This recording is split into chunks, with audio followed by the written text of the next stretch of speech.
प्रीति रघुनंदन और आप देख रहे हैं न्यूज 18 इंडिया पर अपना फेवरेट डिबेट शो हम तो पूछेंगे। न जाति न धर्म, हर गरीब के लिए एक नजर। आज मोदी कैबिनेट की बैठक में आर्थिक रूप से कमजोर यानी गरीबों के लिए सरकारी नौकरियों में आरक्षण को मंजूरी दे दी गई। गरीबों को शैक्षणिक संस्थानों में भी आरक्षण मिलेगा। मोदी कैबिनेट के फैसले के मुताबिक जो वर्ग अब तक आरक्षण के दायरे से बाहर रहा है, उनके गरीब 10% वाले इस दायरे में आएंगे। सवाल उठता है कि यह फैसला इस वक्त क्यों, जब मोदी सरकार का कार्यकाल महज 3 महीने बचा है। क्या इस आरक्षण के जरिए मोदी सरकार उन सवर्णों को खुश करने की कोशिश कर रही है जो SC/ST संशोधन बिल की वजह से नाराज थी? कहा जा रहा है कि इसी वर्ग की नाराजगी ने राजस्थान, छत्तीसगढ़ और मध्य प्रदेश में बीजेपी को हराने का काम किया। लेकिन इस बिल की राह में कई रोड़े हैं। संविधान के मौजूदा प्रावधान के मुताबिक इस वक्त 49.5% आरक्षण है। 50% से ज्यादा आरक्षण के लिए संविधान में संशोधन करना होगा। इसके लिए संसद से संशोधन का बिल पास कराना होगा। संसद के मौजूदा सत्र का कल आखिरी दिन है। क्या एक दिन में संसद के दोनों सदनों से यह बिल पास हो सकता है? यह नामुमकिन सा है। ऐसे में सरकार सभी दलों के साथ मिलकर संसद का मौजूदा सत्र बढ़ाने पर विचार कर रही है। कांग्रेस ने इस बिल पर साथ देने की बात कर सरकार को बड़ी राहत दी है, लेकिन जानकारों का कहना है कि कांग्रेस के पास इसके अलावा कोई चारा भी नहीं है।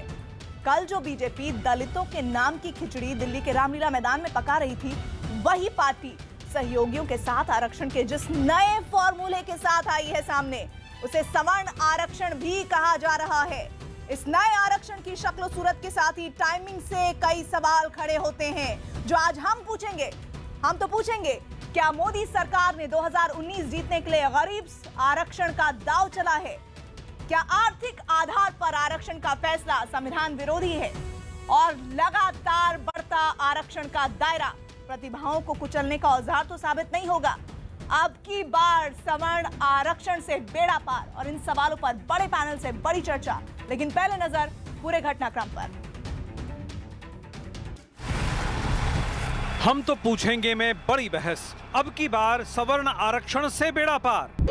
सबका साथ सबका विकास, यह हमारा मूल मंत्र है और इसी को लेकर मोदी जी आगे बढ़ रहे हैं। बड़ी देर कर दी मेहरमा आते आते, और ये भी चुनाव के वक्त में, जिसका कोई लॉजिस्टिक समझ में आता नहीं है। आप देखो, कितना ही शीर्षासन कर लें, कितने ही जुमले गढ़ लें, अब मोदी जी को कोई भी आसन जो है पदच्युत होने से नहीं बचा सकता। लगता है निश्चित रूप से ये पहले होना चाहिए था। लोग केवल कहा करते थे, आदरणीय मोदी जी ने इसको करके दिखाया है। अगर कॉन्स्टिट्यूशन में अमेंडमेंट लाना, आइए एक विशद संविधान सभा की बैठक की तरह की बहस हो। अन्यथा इस प्रकार के जुमलों से आप एक दिन मामले को हेडलाइन मैनेज कर सकते हैं। आप चुनाव जीतने के लिहाज से अगर आप ये सोच रहे हैं, आप मुगालते में। शीतकालीन संसद सत्र के खत्म होने से पहले मोदी सरकार ने मंत्रिमंडल की बैठक कर सवर्ण आरक्षण का बड़ा दांव चल दिया। दलित और पिछड़ा आरक्षण के हक में खड़े रहने वाले दल आर्थिक आधार पर जिस सवर्ण आरक्षण की बात करते थे, उसे सरकार साकार करने वाली है। नए साल की पहली कैबिनेट की बैठक में तय किया गया है कि गरीब सवर्णों को 10% आरक्षण मिले। यह आरक्षण सभी धर्म के गरीबों को मिले। इसके दायरे में हिंदू, मुसलमान, सिख, ईसाई सब आएंगे। इसके दायरे में वो जातियां आएंगी जो अब तक आरक्षण से बाहर थीं। मोदी सरकार के मास्टर स्ट्रोक से कांग्रेस को मानो झटका लग गया। अगर इसका इंटेंशन बहुत अच्छा हो तो सेशन शुरुआत में ही लेके आना था। कल सेशन खत्म हो रहा है, आज लेके आ रहा है, ये और एक बहुत बड़ा जुमला है।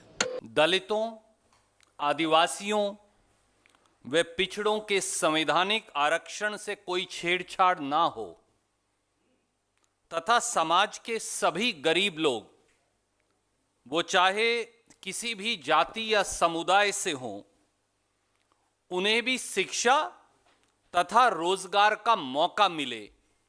यह कांग्रेस पार्टी व कांग्रेस अध्यक्ष श्री राहुल गांधी जी का मानना है और हम इस दिशा में उठाए जाने वाले हर कदम का समर्थन भी करेंगे, उसके पक्षधर भी रहेंगे।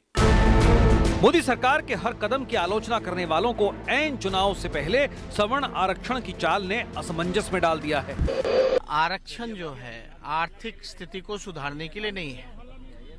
आरक्षण का प्रावधान बाबा साहब ने इसलिए किया था कि जो सदियों से जो वर्ण व्यवस्था जो कायम थी और जिस प्रकार से जो भेदभाव छुआछूत जो हुआ करता था, जन भागीदारी की जहां तक बात थी, रिप्रेजेंटेशन होनी चाहिए ऐसे समाज में back bencher of the societies की, जहां एक बराबर के नजरिए से लोगों को एक अधिकार मिले। इसके वजह से ये आरक्षण प्रावधान किया था। ये बात जानते हैं 50% से ज्यादा आरक्षण होने चाहिए। संवैधानिक संशोधन करेंगे, संविधान में संशोधन करें, कैसे हो जाएगा संविधान में संशोधन? सवर्णों को नहीं दिया है। देखिए, इसमें थोड़ा सा खुलासा करूं। उन्होंने कहा कि आर्थिक दृष्टिकोण से जो विकलांग है, विकलांग मतलब सामाजिक दृष्टिकोण से नहीं, लेकिन आर्थिक दृष्टिकोण से जो कमजोर है, उनके लिए उन्होंने 10% का आरक्षण दिया है।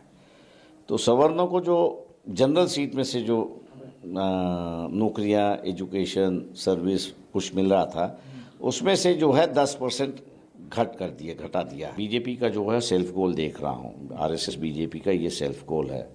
ये अपने कॉफिन में ही खीला ठोकने की बात हो रही है। मौजूदा हालात में सवर्ण आरक्षण संभव नहीं है। इसके लिए संविधान में संशोधन करना होगा। अभी 49.5% आरक्षण का प्रावधान है। इससे कोई छेड़छाड़ नहीं की जाएगी।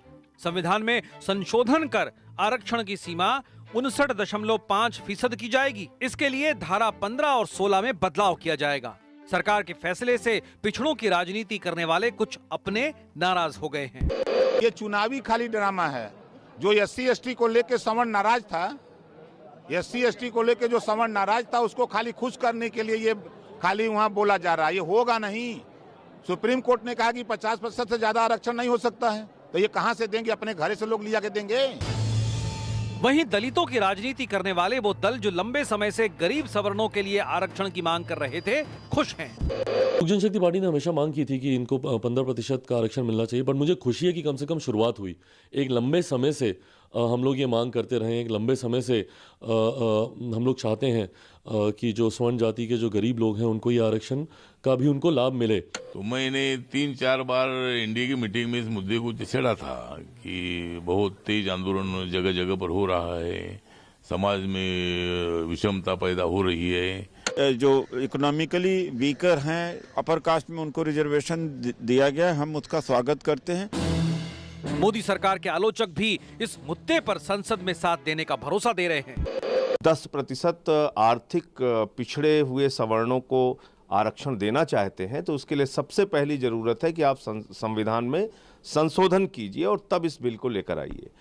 अगर सरकार की मंशा वास्तव में सवर्ण जातियों के आर्थिक रूप से पिछड़े हुए लोगों को आरक्षण देने की है, उनको न्याय देने की है, तो विशेष सत्र बुलाए सरकार, हम सरकार का साथ देंगे। मोदी सरकार के गरीब आरक्षण के दांव पर हम तो पूछेंगे कि क्या गरीब सवर्ण जातियों को आरक्षण का दांव बीजेपी को 2019 जिता पाएगा? और अब सुनिए आज का सबसे बड़ा सवाल। हमारा सवाल है, क्या गरीब सवर्ण जातियों को आरक्षण का दांव बीजेपी को 2019 जिता पाएगा? अगर आपका जवाब हाँ है तो HTP_Y लिखें। अगर आपका जवाब नहीं है तो HTP_N लिखें। आप अपनी राय 51818 पर भेजें। ट्विटर पर आपकी राय का इंतजार रहेगा। #HTP और #सवर्ण आरक्षण के जरिए आप अपनी राय हमारे कार्यक्रम में दे सकते हैं। बड़ी चर्चा में आज हमारे साथ खास मेहमान जुड़ रहे हैं। परिचय करवा देते हैं। अमीर हैदर जैदी, प्रवक्ता CPI के स्टूडियो में इस वक्त मेरे साथ हैं। साथ ही वैभव कुमार, दलित एक्टिविस्ट, आप दोनों का बहुत बहुत स्वागत है। बाहर से हमारे साथ जुड़ रहे हैं, शुरुआत करेंगे प्रेम शुक्ला, बीजेपी के स्पोक्सपर्सन जुड़ रहे हैं। इनके साथ ही आज हमारे साथ डिबेट में होंगे कांग्रेस की तरफ से प्रेमचंद्र मिश्रा जी। साथ ही आज हमारे साथ डिबेट में शामिल हो रहे हैं ललित शास्त्री, जो कि सपाक्स के लीडर हैं। आज उनका पक्ष बहुत अहम होगा। आपका भी बहुत बहुत स्वागत है। और थोड़ी देर में कुछ और मेहमान भी हमारे साथ जुड़ेंगे। शुभ्रास्ता भी होंगी और साथ ही साथ सुधींद्र भदौरिया भी थोड़ी देर में हमारे साथ इस प्रोग्राम में, इस पैनल में शामिल होंगे। शुरुआत प्रेम शुक्ला जी, आज तो आप ही हैं, आप ही बताने वाले हैं क्या कुछ होने वाला है 2019 से पहले। जरा बता दीजिए, गरीब सवर्णों की जो मीटिंग को लेकर लगातार दिन भर सुर्खियां बनी हैं, उस मीटिंग में हुआ क्या?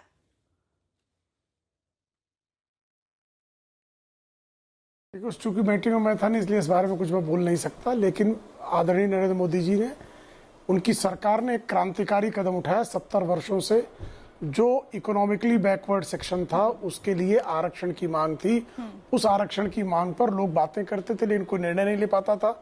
आदरणीय नरेंद्र मोदी जी ने अपनी सरकार के द्वारा सबका साथ सबका विकास का एक उनका जो संकल्प है उसको सिद्ध करने का काम किया है। इसके माध्यम से सर्वस्पर्शी सर्वसमावेशी सामाजिक उत्थान का कार्य निश्चित तौर पर होगा और संविधान संशोधन के माध्यम से जो इस देश के गरीब हैं, इकोनॉमिकली बैकवर्ड सेक्शन है लेकिन वो आरक्षण का लाभ नहीं पाते, उनको भी आरक्षण का लाभ देकर उनको भी विकास का मार्ग सुनिश्चित किया जाएगा। प्रेम शुक्ला जी, आपने बहुत अच्छी बात कह दी। आपने कहा सबका साथ सबका विकास। 2014 से सुनते आ रहे थे, आज तक सुन रहे थे, लेकिन चुनाव 3 महीने बाद होने हैं। 3 महीने पहले सबका साथ सबका विकास, टाइमिंग को लेकर सवाल हो रहे हैं आप पर। प्रीति जी देखिए, 2014 से ही सबका साथ सबका विकास भी हो रहा है। जब शौचालयों का निर्माण होता है तो सारी जातियों के लिए होता है, सारे धर्मों के लिए होता है। जब एलपीजी गैस दी जाती है तो भी सब लोगों को दी जाती है। इस तरह के तमाम कल्याणकारी योजनाओं का लाभ सबका साथ सबका विकास के साथ हुआ है। अब रोजगार और शिक्षा के संदर्भ में भी जो आर्थिक रूप से वंचित वर्ग है उसको समाविष्ट करना, वो एक उसका एक चरण है। इसको चुनाव की दृष्टि से अगर आप देखने बैठेंगी तो इस देश में 5 वर्षों में 3 चरणों त्रिस्तरीय चुनाव होते हैं। क्या लोकसभा के चुनाव, विधानसभा के चुनाव, स्थानीय निकाय के चुनाव। तो आप जब भी इसका निर्णय लेंगी तो उसको चुनाव के पहले या बाद में देखकर उस पर लोग टिप्पणियां तो करेंगे, लेकिन निर्णय लेना आवश्यक है।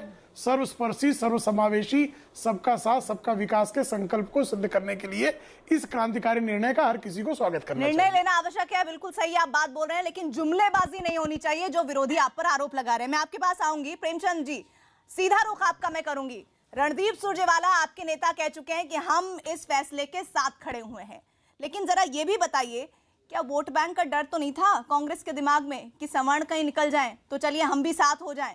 डर है क्या आपको? सवर्ण चला गया तो फिर क्या होगा? कांग्रेस पार्टी ने हमेशा से इस बात का पक्ष रखा है और हम इस बात को स्वीकार करते हैं कि सवर्णों में भी एक बड़ी आबादी है जो अभाव में जीता है और जिसकी आर्थिक स्थिति ठीक नहीं है और उसे भी आगे बढ़ने और समान अवसर मिलने की आवश्यकता है। और कांग्रेस पार्टी का यह स्पष्ट मानना है कि जो गरीब लोग हैं आर्थिक रूप से, जिसमें सवर्ण भी हैं, हो सके कुछ और भी वर्ग के लोग हों, जाति के हों, उन सब को भी ये मौका मिलना चाहिए। अगर वर्तमान सरकार ने जो आज जो कैबिनेट का फैसला लिया है, अगर उनकी नीयत ठीक है और वो चाहते हैं कि सवर्णों में गरीबों को आरक्षण मिले, तो चूंकि ये हमारा और हमारे नेता राहुल गांधी जी का कमिटमेंट है कि हम चाहते हैं कि सबको आगे बढ़ने का मौका मिले। अगर सवर्ण गरीब हैं और भी लोग गरीब हैं तो उन्हें भी शिक्षा और रोजगार में आरक्षण मिलना चाहिए। चलिए, बहुत अच्छी बात कही प्रेमचंद मिश्रा जी, आपने बहुत अच्छी बात कही। इसी से जुड़ा सप्लीमेंट्री क्वेश्चन सुन लीजिए। सवाल ये है कि जब कांग्रेस के दिल में, राहुल गांधी के दिल में गरीब बसते हैं तो आपकी सरकार ने ये सवर्ण गरीबों के लिए क्यों नहीं ऐसा कुछ ला दिया कि वो खुश हो जाते और आपके वाह करते, बम बम करते? आज आपको ये मौका ही नहीं मिलता कि आप विपक्ष में बैठे। बिल्कुल, आपका सवाल अपने कुछ हद तक जायज़ है, लेकिन आज इस देश में वंचितों को आगे बढ़ाने में, समाज के कमज़ोर वर्ग को आगे बढ़ाने में और जो भी निर्णय लिए गए हैं वो तो कांग्रेस पार्टी ने किया। आज भी हम इस बात को दोहराते हैं कि आरक्षण का प्रावधान दलितों, आदिवासियों और पिछड़े वर्ग का जो आरक्षण ऑलरेडी है, उसको छेड़छाड़ किए बिना करना है। अब वो आरक्षण भी हमने दिया। हम इस आरक्षण के लिए भी हमारी घोषणा पत्र में था कि हम सत्ता में आएंगे तो हम गरीब सवर्णों को भी आरक्षण देंगे। प्रेमचंद मिश्रा जी, नहीं, देखिए, बहुत सारे काम एक ही दिन में नहीं हो जाते हैं। यह सवाल तो मैं बीजेपी वालों से पूछता हूं कि आप जब सत्ता से आपके 100 दिन बचा है आपकी सत्ता में, तब और जब सदन का आज अंतिम, एक तरह से कल आखिरी दिन है, उस समय आपको ये याद क्यों आ गई? आपका ये टाइमिंग आपने क्यों चुना? क्या ये वजह नहीं है कि आपको डर सता रहा है कि समाज के सभी वर्ग के लोग नाराज हो गए हैं? जो सवर्ण इनको वोट दे रहे थे पिछले 1-2 चुनाव से, वो भी इनसे नाराज हो गए। तो ये चुनाव को ध्यान में रखकर एक राजनीतिक फैसला है। मुझे तो आज भी अभी भी संदेह है इस फैसले की टाइमिंग पर सवाल है क्या? मैं नहीं मानता टाइमिंग दुरुस्त नहीं है। टाइमिंग की बात नहीं है। 49% का जो आरक्षण है, 50% से कम पे, उस पर सुप्रीम कोर्ट ने कैप लगा दिया। उससे आगे जा नहीं सकते। अगर इनकी नीयत साफ थी तो संविधान संशोधन लेके आते पहले। उन्हें सब हम कर रहे हैं। कैसे करेंगे संविधान संशोधन? कैसे होगा? कितने उसमें होने चाहिए? ये जनता देश को गुमराह करना चाहते हैं।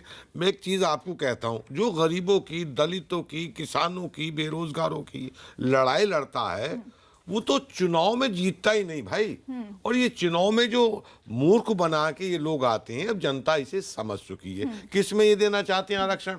भाई जो सरकारी नौकरियां पहले ही आपने दे रखी हैं, जिनके आपने टेस्ट ले रखे हैं, कम से कम उन्हें बहाल कर दीजिए। कुछ मैं गिना देता हूँ, 6600 दरोगा भर्ती है, सिलेक्शन हो गया, सारे टेस्ट पास कर लिए लेकिन नौकरी नहीं।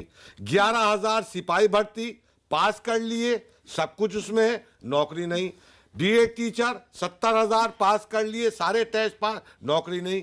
कहना चाहिए पीटीआई टीचर टेस्ट पास कर लिए, कोई नौकरी नहीं। जदीद टीचर तनख्वाहें नहीं। क्या गुमराह कर रहे हैं आप? नौकरियों का सृजन तो कर नहीं पाए पूरे 4.5 साल 5 साल तक। अब एक नया लॉलीपॉप लेके आए कि हम आरक्षण देने वाले हैं। क्या ये लॉलीपॉप है? देखिए, 2-3 मुद्दे हैं जिन मुद्दों की चर्चा भाई साहब कर रहे हैं, वो मुद्दा एक इकोनॉमिक इशू है। जॉब क्रिएशन केवल एक पॉलिटिकल मसला नहीं है। ये समोसा इशू है सर। मैं बोल लूं आपका नाम अगर शुभरास्ता ना हो तो? नहीं, शुभरास्ता नहीं, ये समोसा इशू है, वो आर्थिक इशू है। ये समोसा इशू है, ये सामाजिक इशू नहीं है जी। तो ये जो रिजर्वेशन का जो मुद्दा है, इसकी बहस संविधान सभा से ही चलती आ रही है और सब हम बाबा साहब अम्बेडकर का भी पक्ष जानते हैं कि इस पर क्या है। मुझे लगता है पहली बार भारत के राजनीतिक इतिहास में ऐसा हुआ है कि चुनावी वर्ष में किसी लीडर और किसी पॉलिटिकल पार्टी ने एक ऐसा निर्णय लिया, एक ऐसा पक्ष उठाया जिसको उठाने के लिए एक अलग तरीके की मानसिकता और सोच की जरूरत थी। दलितों का बहन मायावती का अखिलेश यादव का कॉम्बिनेशन हो गया। जनता की बात नहीं सुननी है नहीं, आप जनता है नहीं ना, आप नकाब ओढ़ के है ना। मैं नकाब उतारने के लिए बैठता हूँ यहाँ पे। अच्छा, मुझे पता है किसके पीछे क्या नकाब है, कितने चेहरे लगा के आते मैं वोट नहीं देती। आप वोटर होते तो बिल्कुल होता है, लेकिन नकाब लगा के बात मत कीजिए। मुझे बुलाया मत कीजिए। अखिलेश का मायावती का गठजोड़ हो गया, इन्हें लगा दलित वोट हमसे तो खिसक गया। अब स्वर्ण मौजूद है, एक तोते से समझौता कर दीजिए, तोते को भेज दीजिए सबके विपक्ष के घरों में और अभी समझौता कर लीजिए। मैं सिंपल सी बात जानती हूँ प्रीति जी, ये बात खुद अभी आप कांग्रेस के प्रवक्ता ने कही। पिछले 70 सालों में जिस विषय पर चर्चा परिचर्चा खुले तौर पर नहीं हो सकी, वो आज खुलेआम पर हो रही है। आप भाषा देख रहे हैं लोगों की, economic issues, economic based reservation हो, इस बात पे चर्चा ही तो हो रही है ना देश में। अब ये चुनावी वर्ष में हो तो दिक्कत, चुनावी वर्ष में ना हो तो दिक्कत। आपको ये पता है कि जो मूव लिया गया है, उस मूव पे विस्पर कैंपेन कितने चल सकते हैं? जो नेता यहाँ पर बैठ के इतनी खिसियाहट के साथ बात करे, वो सोचिए ग्राउंड पे क्या विस्पर कैंपेन चला रहे होंगे। आप की तरह नहीं है कि थाने पे जाके हथगोला फेंक के आएंगे, बम फेंक के आएंगे। थाने पे जाके हथगोला फेंकेंगे? आप हथगोले फेंकने वाले लोग, देश में आतंकवाद फैलाने वाले लोग जी, उसी कैटेगरी के लोग। आप पे मैं मानहानि का मैं तो क्लियर कहता हूँ, बहुत सारे पॉलिटिकल पार्टी के अंदर आप वो लोग हो जो वहाँ पे गोले फेंक के आते हो, थाने जलाते नहीं करूँगा। एक मिनट, आप क्या बर्दाश्त नहीं करेंगे? नकाब लगा के नहीं बैठे। ब्रेक के बाद शुभरास्ता बिल्कुल ठीक है। आप RSS की हो, हम कहना चाहिए पिट नहीं टोकेंगे। RSS में तो महिलाएं नहीं जाती। आप RSS है, बीजेपी है। RSS में तो महिलाएं नहीं जाती थी। बहुत बढ़िया क्या बोलिए ना, इतने खिसियाए हुए क्यों नेताजी? वोट बैंक कटा, खत्म। आप नकाब लगा के नहीं बैठ सकते, राजनीति आप नकाब लगा के नहीं बैठ सकते। नकाब भारतीय जनता पार्टी के साथ कांग्रेस खड़ी है, लेफ्ट खड़ी है, आप जैसे लोग हाशिए पे चले गए। आप बोलिए, खत्म हो गई पॉलिटिक्स आपकी, खत्म। हमारी क्या है? हम देश के लिए लड़ते हैं, आप वोट के लिए लड़ते हो, आप देश बांटने के लिए लड़ते हो, हम देश जोड़ने के लिए लड़ते हैं, आप देश तोड़ने के लिए लड़ते हो, हम देश की एकता के लिए लड़ते हैं। नहीं हो, मैं प्रशंसक हूं। बिल्कुल ठीक है। आप कहां बोल रही हूं कि नहीं हूं? आप RSS की हो, हम कहना चाहिए पिट नहीं टोकेंगे। RSS में तो महिलाएं नहीं जाती। आप RSS है, बीजेपी है। RSS में तो महिलाएं नहीं जाती थी। बहुत बढ़िया क्या बोलिए ना, इतने खिसियाए हुए क्यों नेताजी? वोट बैंक कटा, खत्म। आप नकाब लगा के नहीं बैठ सकते, राजनीति आप नकाब लगा के नहीं बैठ सकते। नकाब दोस्त भारतीय जनता पार्टी के साथ कांग्रेस खड़ी है, लेफ्ट खड़ी है, आप जैसे लोग हाशिए पे चले गए। आप बोलिए, खत्म हो गई पॉलिटिक्स आपकी, खत्म। हमारी क्या है? हम देश के लिए लड़ते हैं, आप वोट के लिए लड़ते हो, आप देश बांटने के लिए लड़ते हो, हम देश जोड़ने के लिए लड़ते हैं, आप देश जोड़ने के लिए लड़ते हो, हम देश की एकता के लिए। हम तो पूछेंगे, मैं आगे बढ़े उससे पहले मैं एक जानकारी दे दूं। शुभराज शाह इस वक्त अब हमारे साथ डिबेट में नहीं है, नोकझोंक तगड़ी हुई और वो इस डिबेट में अब हमारे साथ नहीं है। मैं बाकी पैनलिस्ट को बता देती हूँ। प्रेम शुक्ला जी, एक बार फिर से आपका रुख। आर्थिक आधार पर आरक्षण, ये तो संविधान की मूल भावना के खिलाफ है, कैसे करेंगे आप? ये संविधान की मूल भावना के खिलाफ नहीं, संविधान संशोधन के। देखिए, हमारा संविधान जो है वो जीवंत दस्तावेज है, काल और परिस्थितियों के सापेक्ष उसमें संशोधन का प्रावधान हमारे संविधान निर्माताओं ने किया है। ऐसे में आप हमारे इस देश के संविधान के प्राकथन में भी आपको पता संशोधन हुआ है। किसी देश के संविधान के प्राकथन में संशोधन तभी संभव है जब संविधान सभा वहां बैठी हो। आपको पता 1975 में संविधान के प्राकथन में संशोधन करके सेकुलर सोशलिस्ट स्टेट कर दिया गया। तो यदि प्राकथन संशोधित किया जा सकता है तो क्या अनुच्छेद 15 और 16 में जो शैक्षणिक और सामाजिक है, संविधान संशोधन के माध्यम से क्या वह आर्थिक आधार का प्रावधान नहीं किया सकता? तो किया जा सकता है। इसलिए कृपा करके इसको जो है संविधान की मूल भावना के विरुद्ध कहने का दुष्प्रचार ना किया जाए। चलिए ठीक है। वैभव कुमार दलित हमारे साथ कार्यकर्ता हैं, उनसे सवाल पूछ लेते हैं। वैभव, आपको तो कोई तकलीफ नहीं है ना अगर गरीब सवर्णों के लिए आरक्षण हो जाता है तो कोई दिक्कत तो नहीं? देखिए, बहुजन समाज पार्टी के जो प्रमुख हैं वो पहले ही कहती रही हैं कि आप सवर्णों को आर्थिक आधार पर आरक्षण दीजिए, जो गरीब हैं, जो विकास की जो प्रक्रिया उसमें पिछड़ गए हैं, उनको आरक्षण दिया जाए, कोई दिक्कत नहीं है। लेकिन ये बात 4 साल बाद ही क्यों याद आती है? और दूसरी बात, कहीं आप खिचड़ी खिला रहे हैं वोट साधने के लिए, कहीं आप आरक्षण दे रहे हैं। तो अब जो जनता है देश की और जो दलित समाज है वो काफी समझदार हो चुका है, वो बहुत भुक्तभोगी है, वो देख चुका है, उसका एक्सपीरियंस बताता है कि अब बच के रहना है और 2019 में वाकई में अच्छे दिन आएंगे। अच्छे दिन आएंगे, किसके आएंगे प्रेम शुक्ला जी? निश्चित तौर पर जनता के अच्छे दिन आएंगे, सुशासन के अच्छे दिन आएंगे।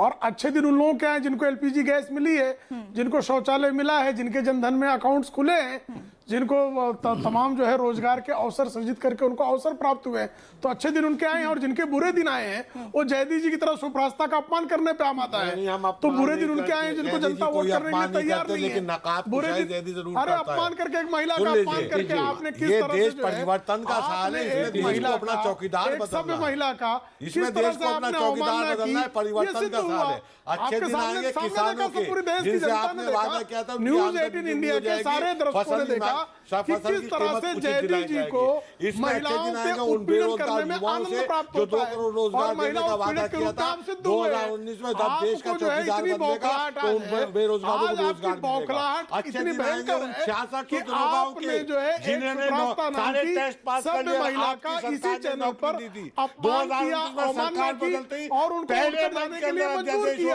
उन्हें नौकरी मिलेगी। अपनी संस्कृति की अपनी सभ्यता का यहाँ पर परिचय दिया, जिन्होंने सारे टेस्ट और स्टालिन के संस्कृत से आते हैं अपने विरोधियों की अवमानना करना, उनकी हत्या करना, उनका खून बहाना, किसी भी कीमत पर उनको दबाना, ये माओ और स्टालिन की संस्कृति से भारत में आयात करने का दुष्कर्म करने वालों में आपका शुमार है। जिन्होंने आपने 34 महीने से तनख्वाह नहीं दी। अच्छे दिन आएंगे आप आरक्षण पर बहस करने आए, पता नहीं कहां की बात करते हैं। थोड़ा मुझे लगता है आपको एक बार मनोवैज्ञानिक जांच की आवश्यकता है। आपने बता रहे, जरा ये भी बताइएगा आप दर्शकों को कि कितनी बार आपने गरीब आरक्षण को लेकर प्रदर्शन किया। लेकिन उससे पहले प्रेम शुक्ला, मैं आपको रोक रही हूँ। ललित शास्त्री, सपाक्स की आज क्या भूमिका है? आज वो कहां खड़ा है अपने आप को? क्योंकि वो वही संगठन है जिन्होंने सवर्णों को लेकर आंदोलन किया और मध्य प्रदेश सरकार की नाक में दम कर दिया। ललित शास्त्री जी, नाराजगी बीजेपी से दूर हो गई?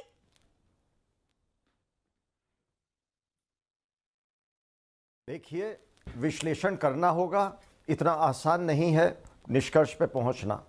देखिए, सन 2016 में सपाक्स आंदोलन मध्य प्रदेश में शुरू हुआ और वो शुरू में मुद्दा था पदोन्नति में आरक्षण, पर वो अपने चरम पे पहुंचा आंदोलन जब अनुसूचित जाति जनजाति के जो एट्रोसिटीज एक्ट का जिस तरह से अमेंडमेंट किया गया सुप्रीम कोर्ट के आदेश के बाद।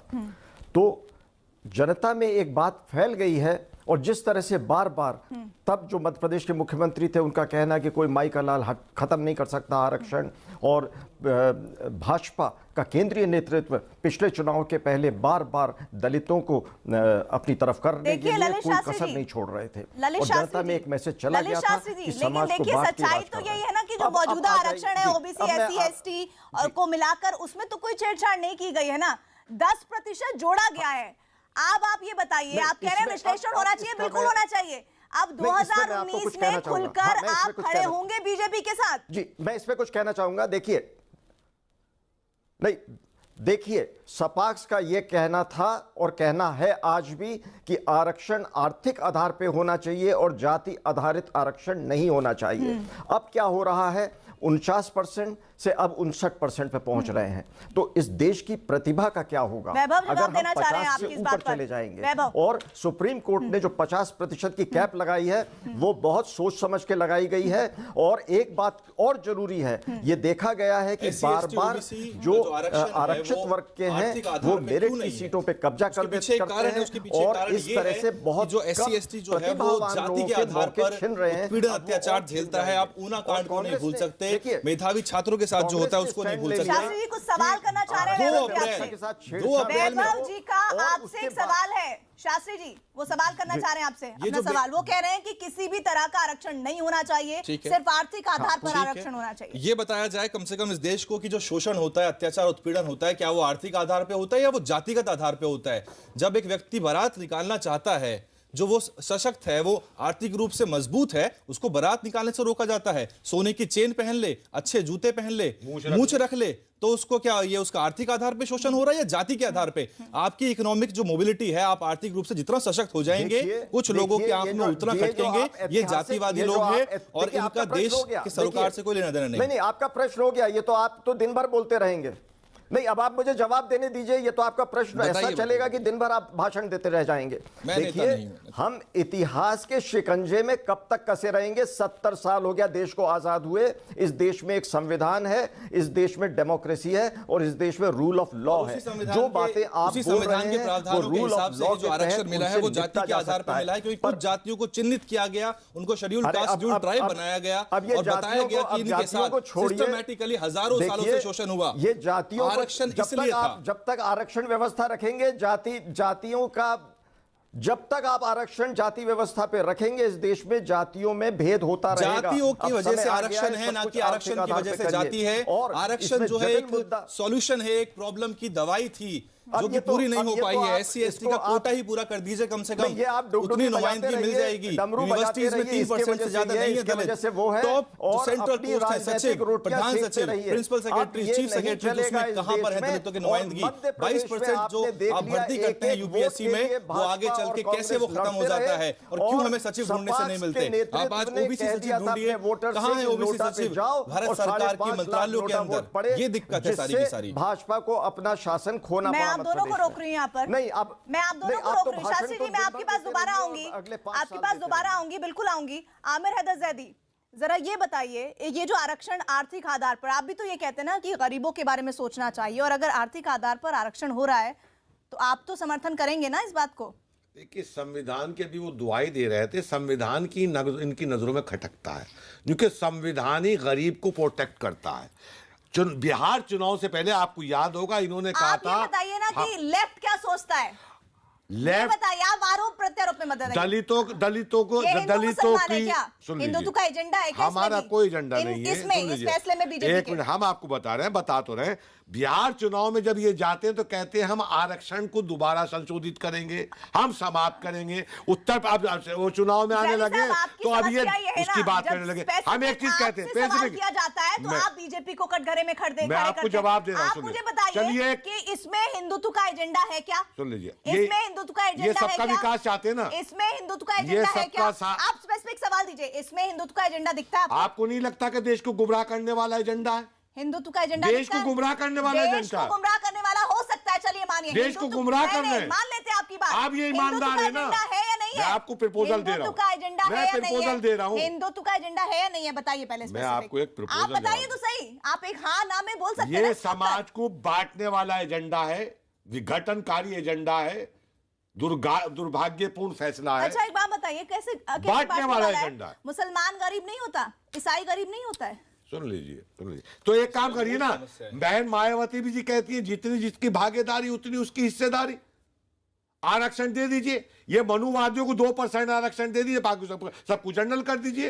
ये जी 2% के लोग हैं ना, ये पूरे हिंदुस्तान का शोषण कर रहे हैं। दलित इसलिए दलित बनाकर दलित का सैकड़ों साल तक दोहन किया गया, शोषण किया गया। आज दलित मंदिर में नहीं जा सकता, अब उसमें यार आप तो आरोप लगाओगे साहब उसे आरक्षण दे रहे हैं के सामने, लेकिन आप कह रहे हैं गुमराह किया जा रहा है, ये सरासर गलत कहा जा रहा है। इंडिया के सारे दर्शकों ने देखा कि किस तरह से जयदी जी को महिलाओं से उत्पीड़न करने में आनंद प्राप्त होता है और महिला उत्पीड़न के रूप में सिद्ध हुए हैं। 2019 में जब देश का जो है इतनी बौखलाहट है, बेरोजगारों आज आपकी बौखलाहट इतनी भयंकर है कि आपने जो है एक प्राप्ता नाम की सभ्य महिला का इसी चैनल पर अपमान किया, अवमानना की और उनको उत्तर जाने के लिए मजबूर किया। तो आपने अपनी संस्कृति की, अपनी सभ्यता का यहाँ पर परिचय दिया। बीएसपी से हमारे साथ सुधींद्र भदौरिया जुड़े हुए हैं। सुधींद्र भदौरिया, सोशल इंजीनियरिंग करने वाली मायावती की बात को आगे बढ़ा रही है बीजेपी, अब तो समर्थन करेंगे ना आप गरीब सवर्णों के लिए आरक्षण?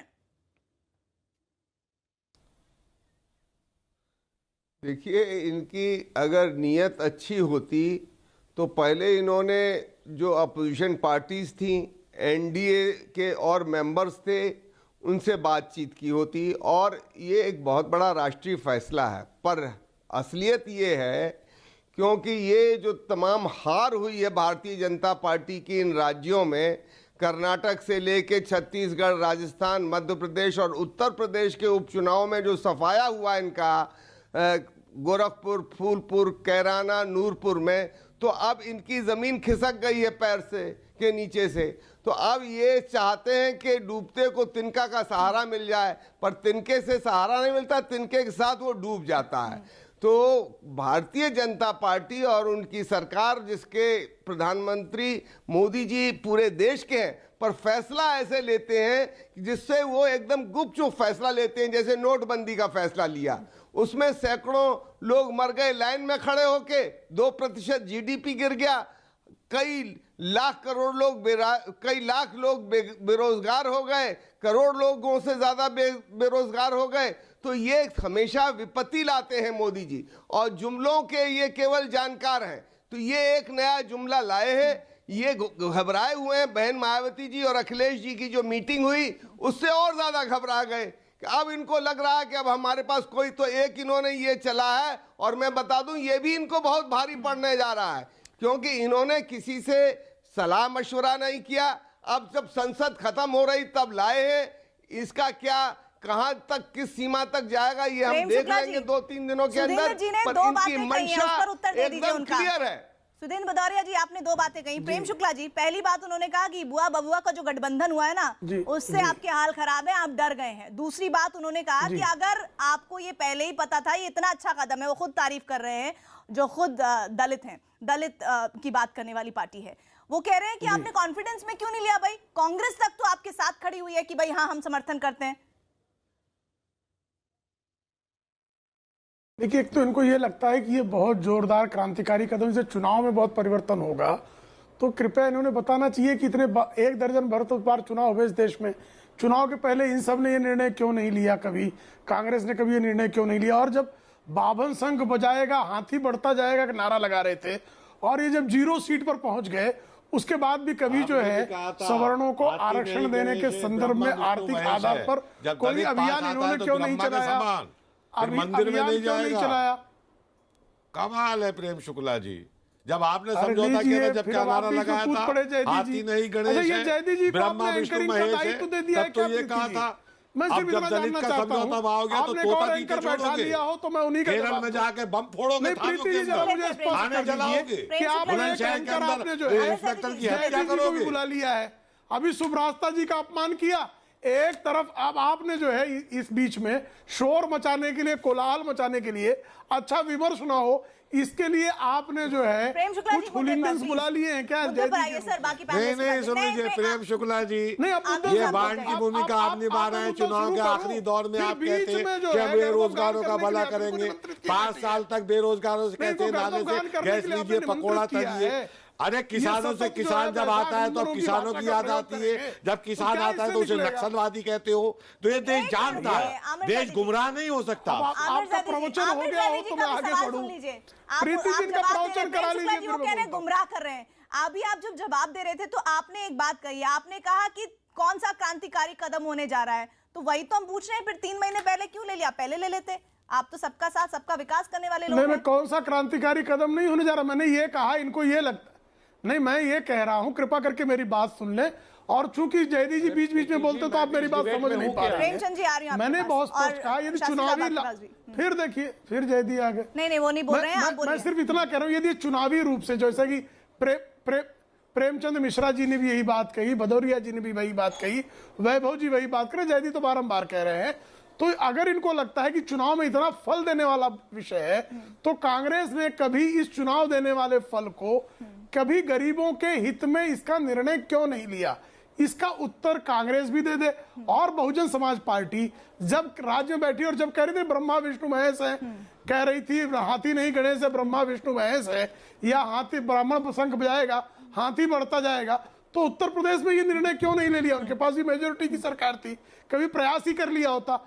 चूंकि इनको तो जो है ये लोग वो है उन्होंने जो बारंबार कहते थे कि अब शब्दों का प्रयोग करते थे, ब्राह्मण ठाकुर बनिया जो शब्द का प्रयोग करते तो मैं कह नहीं सकता, बाकी सब है DS4 से लेकर सतत जो है दूसरी जातियों को गालियां देना। आपने सारी बात कही, आज भी अपशब्दों के प्रयोग ये नहीं बताया इनके पास और कोई विकल्प नहीं है। आप इसको मूर्त रूप देंगे कैसे? प्रेमचंद मिश्रा जी, आपसे कुछ प्रेम शुक्ला जी ने सवाल किया कि इतना ही अगर वोट देने वाला ये मामला था तो आप ही कर देते, आप ही को सारा वोट मिल जाता, जो बात मैं पहले कह रही थी। नहीं, मैं तो कांग्रेस पार्टी कभी वोट मिलने के उद्देश्य से फैसले नहीं लेती है। आप काफ़ी देर के बाद मेरे पास आई हैं, मेरी प्रार्थना होगी कि मुझे 1-2 मिनट बोलने दें आप। इशू क्या है, हमारा संदेह वहाँ खड़ा होता है कि मोदी जी के शासन में लगातार बेरोजगारी बढ़ी है, मतलब रोजगार नहीं है। तो आप आरक्षण दे रहे हैं रोजगार के लिए, तो रोजगार जब देश में नहीं है तो आरक्षण आपके क्या बड़ा सत्य है। पिछले अरे सुनिए आप भी बेरोजगार हो जाएंगे। पॉइंट क्या है कि पिछले बेरोजगारी दर 7% से ऊपर हो गया है। आपकी बेरोजगारी की आपने कहा 2 करोड़ लोगों को हर साल 2 करोड़ रोजगार हर साल देंगे, उस हिसाब से 9 करोड़ रोजगार आज देश में होना चाहिए था। ये 9 लाख रोजगार भी नहीं दे पाए पिछले 56 महीने के अपने शासन में। तो इनके बातों पर भरोसा नहीं किया जा सकता है। वो भी बात नहीं है कि मैंने जुमला झूठ के विश्वविद्यालय का जिस आरक्षण की बात आप हो रही, सुनिए आप सुन लीजिए ना। आप हमारे नरसिम्हा राव के समय कांग्रेस पार्टी ने भी इस तरह का फैसला लिया था, सर्वोच्च न्यायालय के 9 जजों की बेंच ने उस पर रोक लगा दी। तो पॉइंट क्या है, अगर हमारा आपके सोच संविधान संशोधन नहीं किया था, आरक्षण में बिना छेड़छाड़ नहीं, सुनिए संविधान, वही मैं आपको बता रहा हूं मित्र जी, आप भी सिर्फ भाषण मत कीजिए कि चुनाव सर पे है, कुछ करके कल निकल जाएंगे, अंतिम दिन सत्र का है। इशू वहीं पर है। संदेह इसलिए हो रहा है कि बीजेपी के शासन में रोजगार बढ़ा नहीं घटा है। आपने पिछले साल 1 करोड़ 10 लाख नौजवानों की नौकरी छीन ली। आपकी नोटबंदी में करीब 2 करोड़ रोजगार खत्म हो गए, छोटे छोटे मझोले व्यापार खत्म हो गए, गरीबों पर अत्याचार बढ़ा, तो रोजगार कहाँ है? नहीं, झूठ के विश्वविद्यालय से इसी तरह के आंकड़े देश में अब झूठ परोसना बंद करिए। आपके झूठ में देश झूठ के विश्वविद्यालय नहीं आने वाली, कुलाधिपति श्री राहुल गांधी के विश्वविद्यालय से कैम्ब्रिज एनालिटिका को जो खर्च दिया है, गरीब सवर्णों को जाति विघटन गरीब सवर्णों को उनका वाजिब हक मिले, लेकिन देश की जनता कांग्रेस पार्टी उठाएगी। लेकिन सच्चाई ये है कि एक ऐसा तबका है जो कि गरीब सवर्ण है। रुक जाइए आप दोनों, गरीब सवर्णों की सुध लेने वाला कोई नहीं है, लेकिन कम से कम इस बात की तो प्रशंसा होनी चाहिए कि बीजेपी ने इस बात को उठाया। आप लोगों में से जितने भी पार्टी के लोग बैठे हैं, जरा बताइएगा कि गरीब आरक्षण को लेकर, सवर्ण गरीब आरक्षण को लेकर आप में से कितनों ने संसद के बाहर प्रदर्शन किया है? सुधींद्र भदौरिया, रुक जाइए भाई, जनता पार्टी, सुधींद्र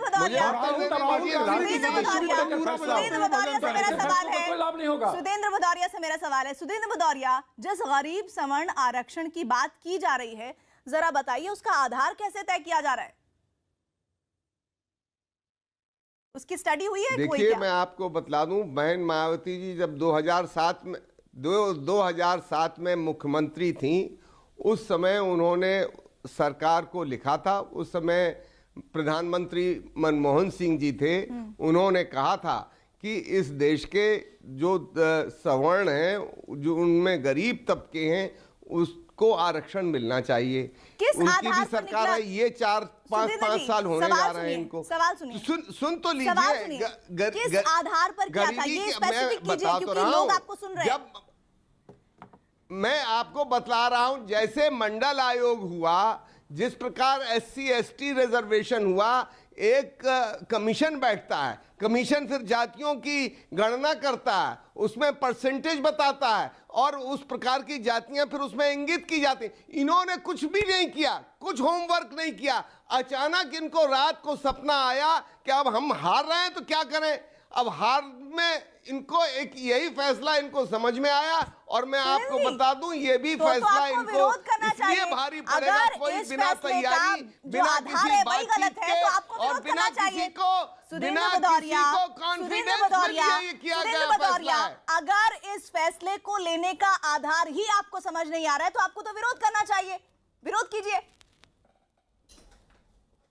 नहीं, हम इस सिद्धांत के पक्ष में हैं। ये इनकी मंशा, इनकी नीयत गलत है। नीति अच्छी है, नियत गलत है, और इसीलिए गलत नियत से किए गए फैसले हमेशा गलत परिणाम लाएंगे। शास्त्री जी कुछ कहना चाह रहे हैं? शास्त्री जी।